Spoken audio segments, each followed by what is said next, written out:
Hey friends, Elizabeth here from Plant-Based Bride, and I am back with a very special video. Today I am setting up my new notebook.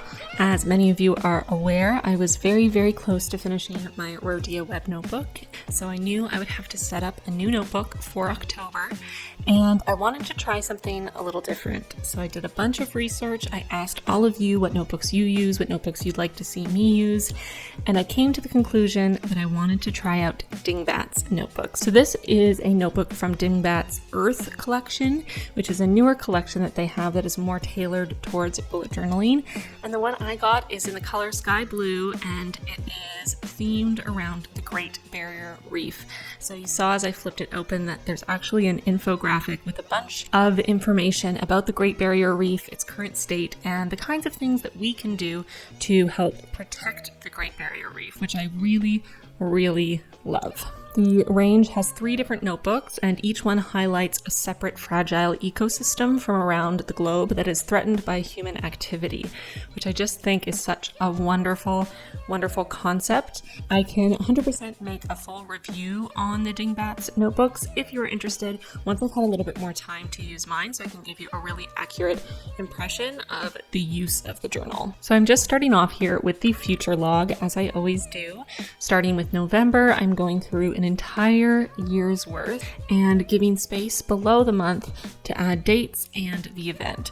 And the purpose of this is to keep track of holidays, birthdays, events, plans that are coming up in the next year.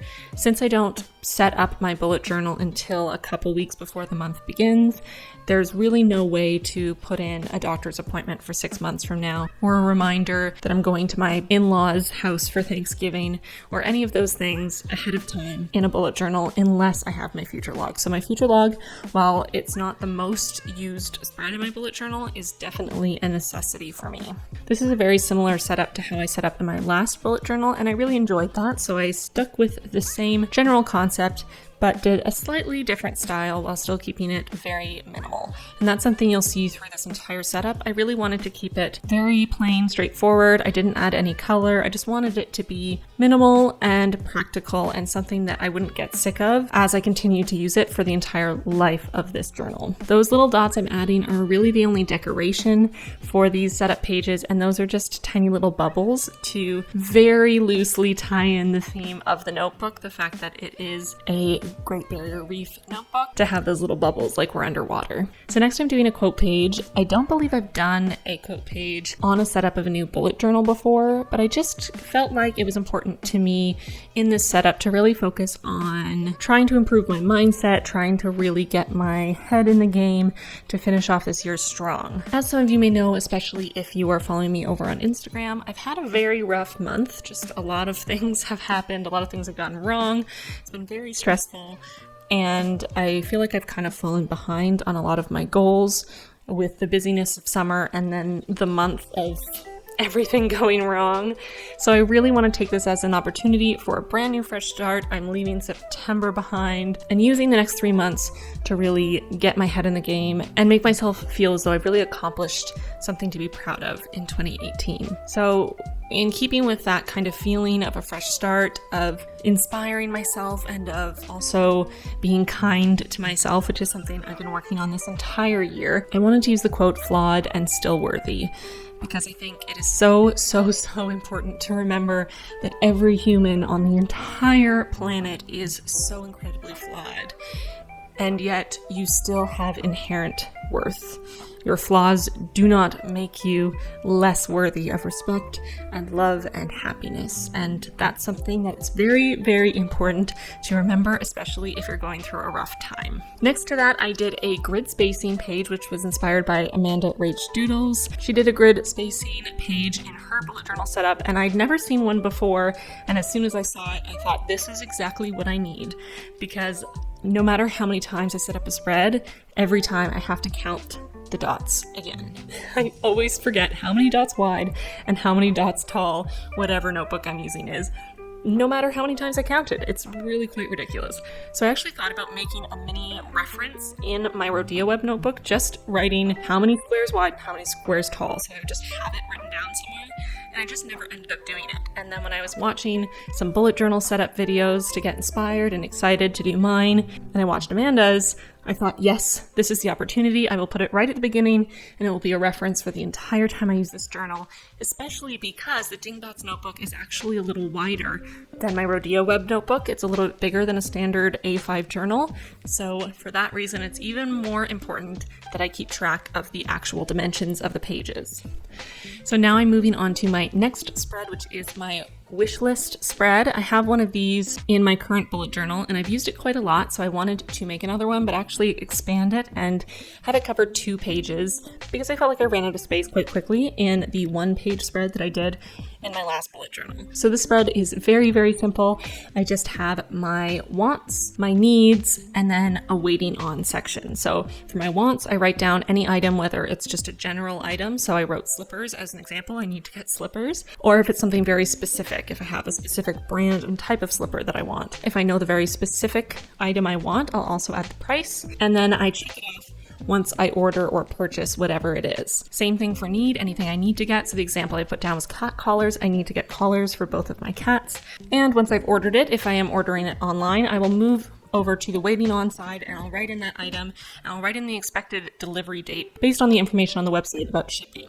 And that gives me a general idea about when I should be around the house, when I should expect to have a package coming in, and then I can track it in case I miss it being delivered. I can make sure I look for a delivery slip so that I don't miss it entirely, forget about it, and have it sent back, because that's happened to me a lot of times, and let me tell you, it's not fun. And then I also left a space for me to write the actual date it was delivered, just for my information to see how quickly something was delivered from a specific place for future reference, and then a place to check it off. Once it is arrived, it's done, we're good, we're happy, and that item is no longer needing to be tracked. So next I'm moving on to my date night ideas spread. I had one of these again in my last bullet journal, and I really enjoyed having a place to write out ideas for dates to go on with my husband, and a place to track what month of the year we went on that date. So how this works, if you didn't see my last bullet journal setup video, is that on the right side, I write all of my ideas for dates to go on with my husband, and when we go on one of those dates, I will put a little dot across from it underneath the month that we're going on this date. So for example, I put a fancy dinner at Awai, which is a fancy vegan restaurant in Toronto where I live. So just say we make plans to go to Awai in October, I'll put a little dot under the O for October, draw a line across connecting to the dot beside the idea, fancy dinner at Awai, and then I'll cross it off when we go.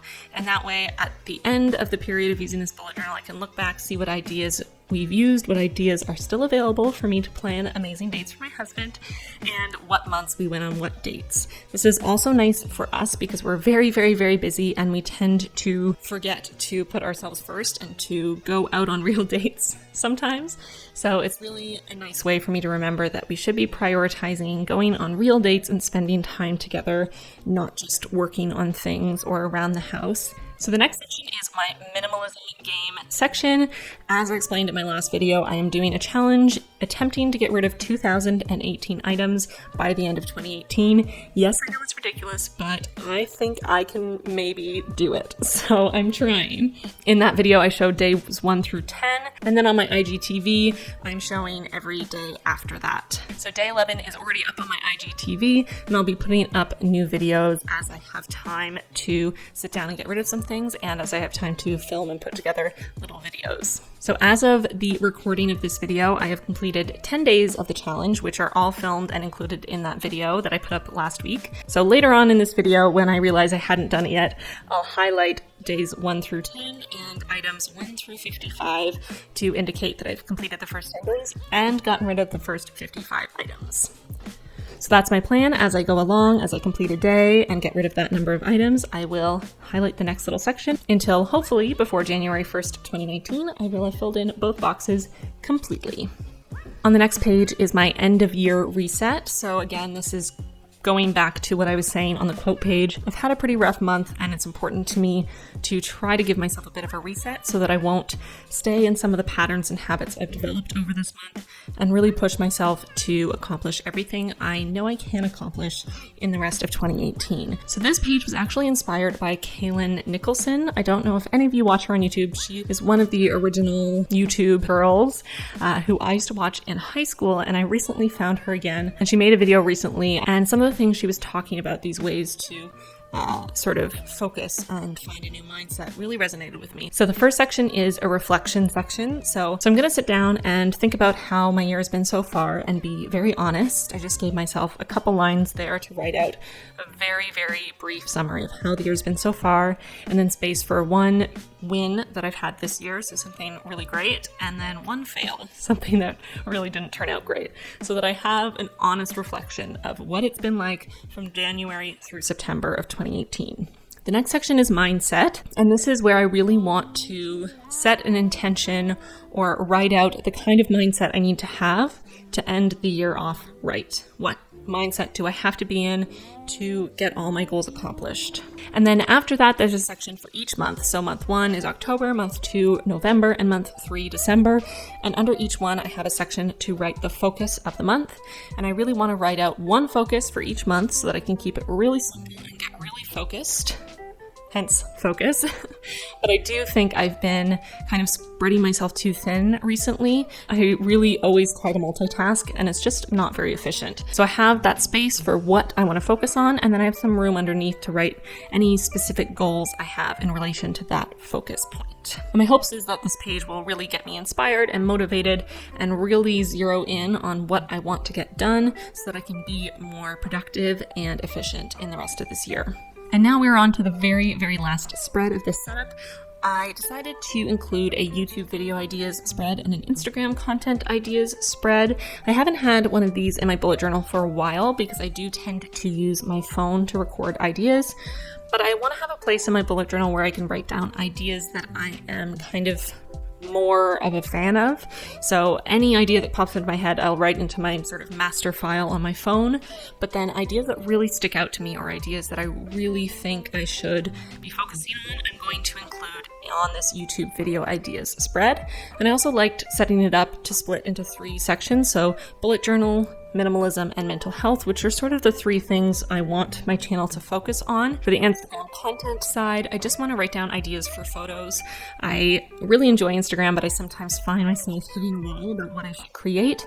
So I wanted to have an area where I could jot down any ideas I have about types of photos I wanted to create. And then along the bottom of each, I just have a growth tracker. So I'm just starting at 16 and going in 1,000 subscriber increments.